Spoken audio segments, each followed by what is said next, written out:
The first time David called me a financial burden, we were at a dinner party with his colleagues.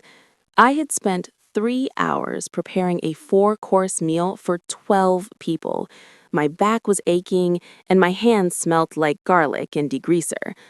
One of his junior associates looked at me and asked, "So, Emily, what do you do for a living?" Before I could answer that I used to be a senior marketing director before our daughter was born, David chuckled, swirling his wine. "Oh, Emily is a domestic engineer. That's corporate speak for a stay-at-home mom. She's lucky she gets to spend my money while I'm out in the trenches actually making it." The table erupted in polite, awkward laughter. I felt a hot flush of shame creep up my neck. I looked down at my hands. My nails were short and unpolished because I spent all day scrubbing floors and washing his gym clothes. David didn't see the 14-hour workdays I put in. He didn't see the $4,000 a month I saved us in childcare, cleaning services, and personal shopping. To him, I was just a subsidized luxury. The wound went deeper a week later. David left his iPad on the kitchen counter, unlocked. A notification popped up from a contact named Sarah HR. "The necklace is beautiful, David, but are you sure your wife won't notice the $2,500 missing from your joint savings? You always say she's a hawk with the budget." My heart dropped. I opened the message thread. David's reply made my blood run cold. "Don't worry about Emily. She's basically an uneducated maid at this point. As long as I give her a $200 allowance for groceries every week, she's happy. She's lost her edge. She doesn't even realize the joint savings account is where I hide my fun money now. She's too busy folding socks to notice her own bank balance is drying up." I sat on the kitchen floor, the same floor I had waxed just that morning, and felt a strange, cold clarity. He thought I had lost my edge. He thought I was just a maid who didn't understand numbers. He forgot one thing. Before I quit to support his career, I was the one who managed $10 million budgets. I was the one who negotiated the very contracts that got him his promotion. I looked at our joint account on my phone. It was nearly empty. He had been slowly siphoning off the $80,000 I had contributed from my pre-marriage savings, moving it into an account I supposedly didn't have access to. I stood up, wiped my eyes, and took off my apron. I didn't scream. I didn't confront him. Instead, I went to the basement and pulled out my old work laptop. I had been an OSIN, Maid, for 5 years, but today, the maid was going on strike, and her first order of business was to file for a back pay invoice that would ruin him. I looked at the calendar. David had a major couples gala for his firm in 10 days. He expected me to be his trophy wife, the one who cooked, cleaned, and smiled while he bragged about his success. 10 days, I whispered to the empty kitchen. 10 days until you find out exactly how much a domestic engineer is worth. The next morning, I woke up at 5 a.m., just like I always did. But I didn't start the coffee. I didn't prep David's kale smoothie or iron his white silk shirt.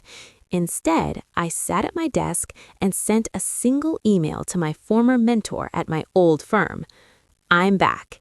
Is the consultant position still open?" The reply came in 10 minutes. "For you, always. When can you start?" I started that very hour. While David was still snoring, I was signed into a secure portal, analyzing market trends for a freelance fee that made his allowance look like pocket change. I realized then that I hadn't lost my edge. I had just been using it to cut vegetables instead of competitors. When David finally stumbled into the kitchen at 7:30 a.m., he looked confused.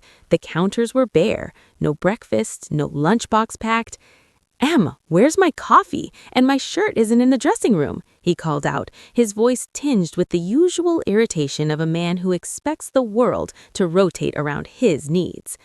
"Oh, the machine is broken, David," I said, not looking up from my laptop, "and the iron blew a fuse.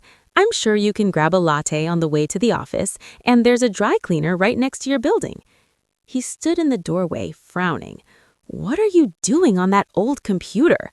I told you, if you want to play games, do it after the house is sorted. The gala is next week. My boss, Mr. Henderson, is coming over for a pre-event drink on Tuesday.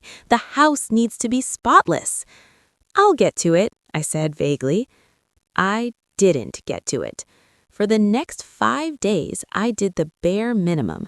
I cooked enough for me and our daughter. I washed my own clothes. When David complained about the mess, which was really just a few stacks of mail and unvacuumed rugs, I just smiled and told him I felt a little overwhelmed. "Maybe you're getting burnt out from doing nothing all day," he sneered.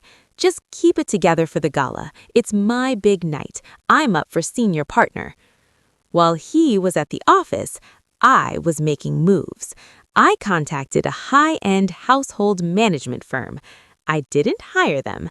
I asked for an itemized quote. I wanted to know the market rate for a live-in chef, a full-time nanny, a personal assistant, and a professional cleaner in our zip code. The total? $12,500 a month. Then I went to our bank.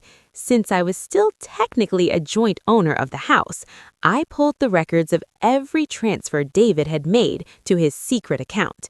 I found the $2,500 for the necklace. I found restaurant bills for Sarah on nights he told me he was working late. But then I found the big one. David had taken a $50,000 loan against our equity to fund a business investment. The investment? It was a shell company registered in Sarah's name. He wasn't just cheating, he was building a life with my money while calling me a burden. The escalation reached its peak on Tuesday, the night Mr. Henderson was supposed to come over. David arrived home at 5:30 p.m. looking sharp in his suit.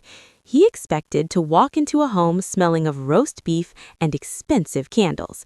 Instead, he walked into a house that looked exactly like he had left it, dusty, cluttered, and quiet. I was sitting on the sofa, nursing a glass of wine, wearing my old work suit, the one that still fit perfectly. "Emily, what the hell is this?" he hissed, looking at the empty dining table. "Henderson will be here in 30 minutes. Where's the food? Where's the trophy wife I pay for?" "I'm on strike, David," I said calmly, "and as for the pay, I've done the math." I handed him a professional-looking invoice. Professional cleaning, 5 years, $150,000. Childcare/nanny services, $200,000. Executive personal assistant, $100,000. Culinary services, $75,000. Total back pay owed, $525,000. He stared at the paper, then burst out laughing. "You've lost your mind. You're a housewife, Emily. You do this because you have nowhere else to go. Now get in that kitchen and fix this before I lose my temper." "Actually," I said, checking my watch, "I have a 6 p.m. meeting with a divorce lawyer who specializes in asset dissipation and financial fraud. You know, like taking equity loans for a mistress's shell company." The laughter died in his throat. His face went from red to a sickly pale gray. The doorbell rang. It was Mr. Henderson. David panicked. "Emily, please, just play along. We can talk about this later. I'll give you whatever you want. Just don't ruin this for me." I walked to the door, a bright corporate smile on my face. "Don't worry, David. I'm going to give your boss exactly what he needs to know about his potential senior partner."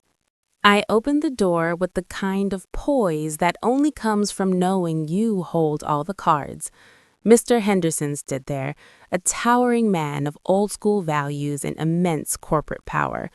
Beside him was his wife, a woman who had spent 30 years supporting his climb. "Ah, Emily, wonderful to see you," Henderson boomed, stepping into the foyer. He looked around, his smile faltering just a fraction as he noticed a stack of unfolded laundry on the armchair and a stray toy on the rug. "Everything all right? You look professional." "Everything is perfect, Arthur," I said, leading them into the living room. David was just telling me how much he values my domestic engineering. Please sit. I'm afraid there's no roast beef tonight. In fact, there's no dinner at all. David was hovering in the background, his forehead slick with sweat. He looked like he was about to have a heart attack.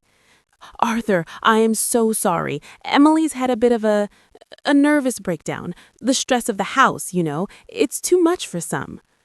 A nervous breakdown? I laughed, a sharp, clear sound. No, David, I've never been more sane. Arthur, I know you're here to discuss David's promotion to senior partner. You value integrity, don't you? Financial transparency? Henderson's eyes narrowed. He was a shark in a pinstripe suit. He could smell blood in the water. Integrity is everything at this firm, Emily. Why do you ask? Because, I said, pulling out a tablet and handing it to him, David has been using our joint equity, money that belongs to our daughter's future, to fund a shell company for a woman named Sarah in your HR department. I believe you know her. She's been approving his overtime expenses for months. The room went deathly silent. David lunged for the tablet, but I stepped aside. She's lying, David shouted, his voice cracking. She's a stay-at-home mom. She doesn't understand bank statements. She's just bitter because I'm the one with the career. I understand them perfectly, David, I said, looking him dead in the eye. I understand them so well that I've already sent a copy of these investments to the firm's compliance officer and to Sarah's husband. Mrs. Henderson stood up, her face a mask of cold fury.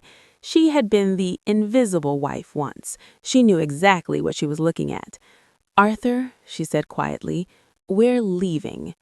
Wait, Arthur, please! David scrambled after them, nearly tripping over the very rug I had refused to vacuum. It's not what it looks like. Emily, tell them you made it up. Henderson stopped at the door. He didn't look at David. He looked at me. Emily, I always thought you were the one with the brains in this marriage. It seems I was right. David, don't bother coming in tomorrow. We'll be conducting a full internal audit. If 1 cent of company money was used to facilitate this shell company, I'll see you in a courtroom, not a boardroom. The door slammed shut. David turned to me, his face twisted in a mask of pure hatred. You bitch! You just destroyed my life. I have nothing now. No job, no promotion, no money. No, David, I said, picking up my purse and my laptop. You have exactly what you said I had. You have nothing to do all day. You're free to be the domestic engineer now. The house is being listed tomorrow. My lawyer has already filed the emergency freeze on the remaining assets. Where are you going? He yelled as I walked toward the garage. To work, I said, not looking back. I have a 7:30 p.m. conference call, and unlike you, I actually know how to earn my keep. I drove away, watching him stand in the driveway of the house he couldn't afford, in the suit of a job he no longer had. The OSIN had officially resigned. The months that followed were a masterclass in what happens when the silent engine of a household finally stops running. David tried to fight the divorce, but his case was DOA, dead on arrival. With the evidence of asset dissipation, legal speak for him spending our marital money on Sarah, the judge was not merciful. He was ordered to pay back the $50,000 equity loan immediately. Since he had no job and no savings left, that money had to come out of his remaining share of the house sale. The fate of the provider. David's life became a chaotic mess of his own making. Without me to manage his schedule, his laundry, or his meals, he looked like a shell of a man. The internal audit at his firm didn't just stop at Sarah. It found that he'd been padding his travel expenses for 2 years. He was fired for cause, meaning no severance and a black mark on his reputation that made him untouchable in the industry. Sarah didn't stick around once the money dried up. As soon as the fun money stopped flowing and the legal threats started, she ghosted him. The last I heard, David was living in a cramped 1-bedroom apartment, working an entry-level sales job, and struggling to figure out how to use a washing machine. My new reality, I didn't just return to my career, I skyrocketed. The discipline it took to raise a child and manage a home for 5 years had made me more efficient than ever. Within 6 months, I was promoted to vice president of marketing at my new firm. I bought a sun-drenched townhouse for me and my daughter. It's clean, it's quiet, and most importantly, it's a place where every person is valued. I hired a cleaning service twice a week, and I pay them a professional wage, with a smile and a thank you because I know exactly how hard that work is. The invisible wife is gone. In her place is a woman who knows her worth down to the very last cent. I'm no longer an OSIN. I'm the CEO of my own life.